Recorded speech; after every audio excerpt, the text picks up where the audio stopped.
everybody, welcome back. In this video I'm going to show you how to play the first two guitar solos from the classic Aerosmith song, Walk This Way. Now solo number 3, which is the outro solo, I will do in a separate video. I didn't want to do it in the same video because it would have made it really long. The other thing I want to say before we get started is you may have noticed when I performed solo 1 I was using a Les Paul, and when I performed solo 2 I was using a Strat. The reason I did that is because that's what Joe Perry did on the original song. Now, you can play these solos on any electric guitar you feel comfortable with, so don't get hung up on that. I just wanted to do that for fun. Alright, let's go ahead and jump on into it. Section 1 of solo 1 goes like this. Let's slow that down and then we'll dissect it.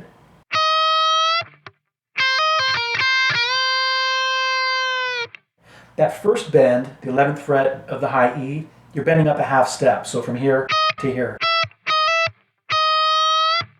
And you'll notice that I kind of pause before I bend, and then kind of go slow, kind of go fast into it. All right, and then after that, and with that final bend, you go up into it quick. All right, and a little bit of a slower descend. All right, let's move to the next part. All right, section 2 of solo 1 goes like this. Here it is slowly.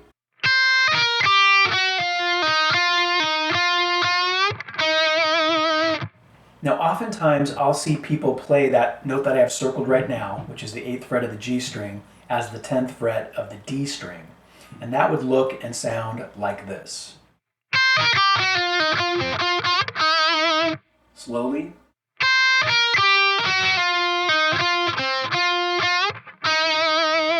Now I think either one will work, but to my ear it's the 8th fret of the G string. I think what's happening is the reason people are tabbing it that way is because that note is being played by the rhythm guitar underneath. It's kind of bleeding through, so people think it's part of the solo, but it's not. But you try it and let me know which one you think sounds better. Now section 3 of solo 1, it's a little bit longer, but we're going to break it up. It goes like this.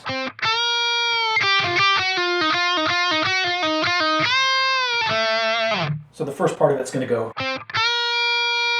okay?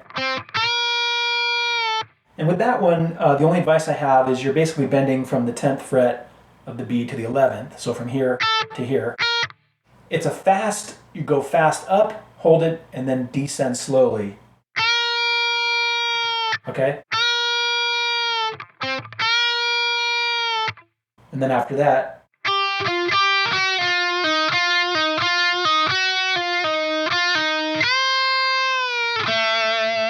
and then that last bend at the 11th fret, it's a full step bend, so from here to here.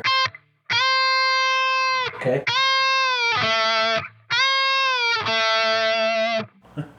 All right, let's move to solo 2. Okay, now solo 2, section 1, I'm going to show you 2 different ways to play it. First, I'm going to show you the way that I play it, which I think is right.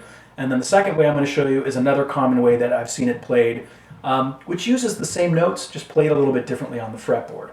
Okay, so first, here's how I do it. Okay, we'll slow that down in just a minute here. And the second way goes like this.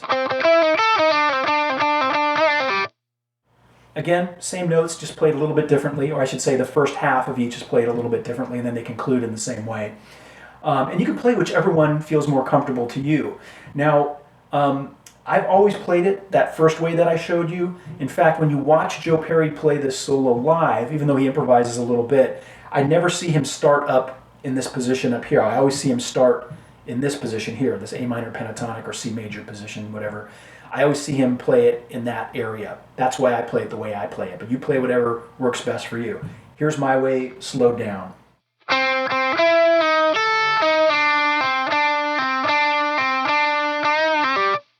Okay. Now, you'll notice that I'm doing quite a couple slides there through the notes. If you want to do pull-offs instead, like this, you can. But when I slow down and listen to the original, it sounds like he's sliding through those notes.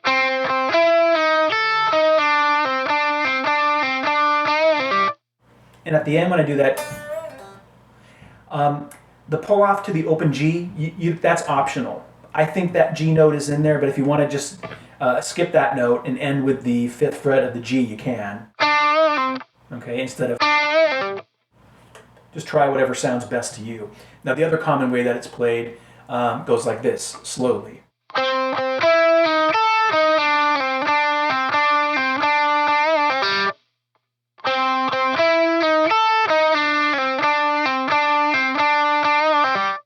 Again, same notes, it's just the first half, you're starting up here and playing in this area instead of playing it down here. Play whatever sounds best to you and feels most comfortable to you. Now section 2 of Solo 2 is the one that I see a lot of people struggle with, and I've seen it played so many different ways, but this is the way that I play it.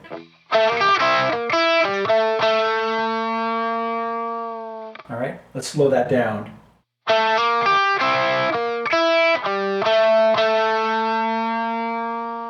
Now what really helped me with this part is figuring out what fingering felt most comfortable to me. So what I do is I start, when I'm at that 7th fret on the D string, I start with my ring finger, slide up to the 8th fret, and then I use my pinky for the 8th fret of the B string. Then I'm barring the 5th fret of the G and B. Then my pinky on the 8th fret of the D. And then my pointer or index at the 5th fret of the E. Okay?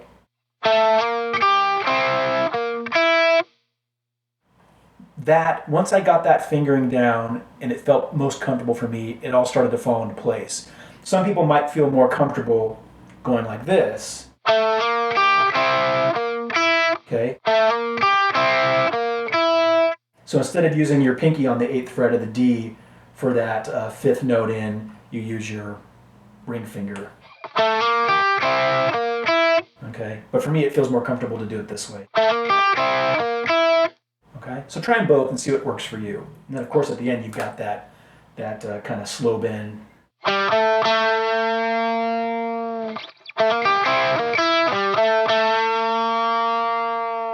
Now section 3 of Solo 2 goes like this. Now you might have been watching my fingers and been a little bit confused on how I was doing some of these pull-offs. Look 8 notes in. You see that 8th fret of the D string? And then immediately after that, I do a pull-off from the 8th fret of the G to the 5th fret of the G. If that's awkward for you, you can do it this way. Okay, so let me play the whole thing slowly with the alternate fingering.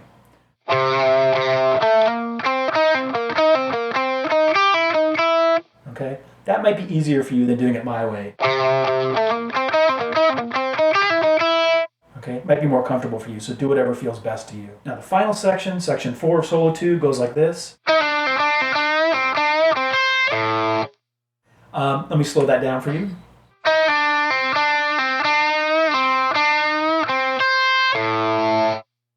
Now you'll notice that that first 7th fret bend, I do a pull off to the 5th fret.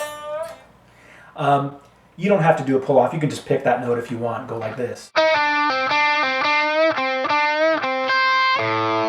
But when I slow down the original, it sounds like he's doing a pull off, and I've also seen it tabbed that way many, many times. Not that tabs are right, we know that by now, right? But it's very common to play it that way, and it sounds like that to me.